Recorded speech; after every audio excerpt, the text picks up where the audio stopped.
What's up guys, welcome back to another video. These are the 64 audio U12ts. They are generally considered by most to be some of the best, if not the best IMs in the audio hobby.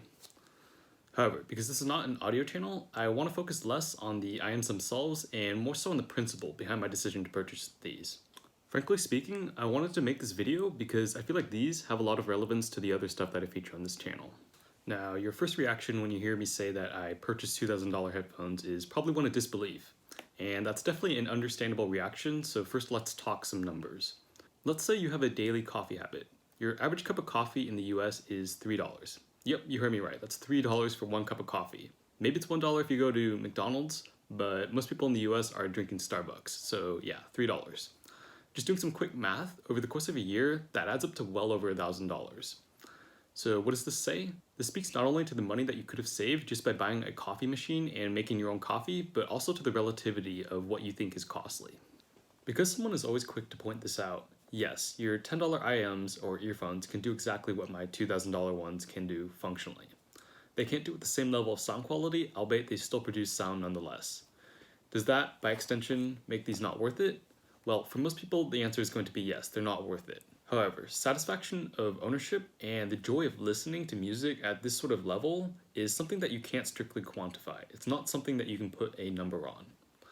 And to be fair, you're probably not a very rational buyer if you are considering $2,000 IMs in the first place, right? Nonetheless, here I am, and I will be trying to rationalize my purchase decision of $2,000 IMs. Now that we've established this, let's talk about how most people get into a hobby like audio. Most people start off small, something just to get their feet wet. But as they gradually grow more invested in the hobby, their purchases go up in cost. And in the audio hobby, there are three main echelons. They go budget-fi, mid-fi, and summit-fi. It's pretty self-explanatory. Mid-fi is particularly important though, because it is often referred to as mid-fi hell. As with most hobbies, diminishing returns kick in fast, and mid-fi sort of walks that line between what most people are willing to spend and won't spend to get that last 10% out of their audio quality. Not only that, but because there's so many nuances to audio, it's very easy to get tied up trying to find your preferred sound signature out of a bunch of IMs. You can probably see where I'm going with this, but let's say I spend $500 on a mid-fi IM every year. Most mid-fi IMs range from a couple $100s to just shy of $1,000. And if that seems like a lot, just think back to the coffee example. In this instance, over the course of 4 years, I'll have spent the same amount of money as I would have on a single Summit-Fi IM. But if I knew what I wanted from the start, I could have derived equivalent cost of ownership, but much more satisfaction out of the Summit-Fi IM. Furthermore, this cost of ownership gets smaller every single year that I continue to use that Summit-Fi IM, and I'm not chasing mid-Fi IMs to find my preferred sound signature. A pretty common counter-argument that I can see here is that by going to the end of the line, I effectively lose out on refining my tastes and appreciating the lower end of the spectrum. But the beauty of the audio hobby is that you can demo stuff to find out what you like. This certainly isn't a catch-all solution, as some nuances only present themselves over extended periods of listening. However, it's certainly way better than blind buying, which I totally don't recommend. Unfortunately, in my case, IMs are a lot less common in the US, so I had to find someone local to me to try these out, the U12ts that is. And in the few minutes that I listened to them, I was hooked, man. I knew I had to have them, and I would never be satisfied with anything less.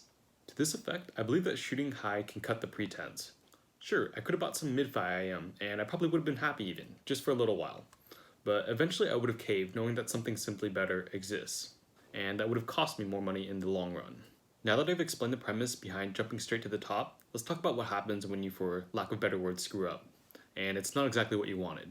The best way to mitigate this is with an exit strategy. And to this effect, no, I did not actually pay $2,000 for these IMs. That would be stupid, when I can purchase them secondhand, mint, with all the same accessories for just a little more than half the base MSRP.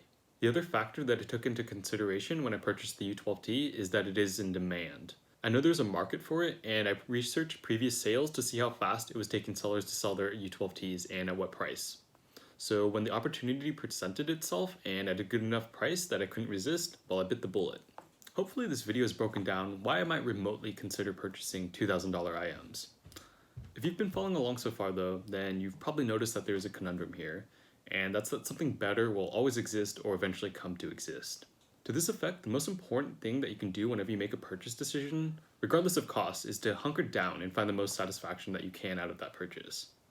However, depending on your individual paradigm, this isn't always possible, as was the case with audio, for me at least.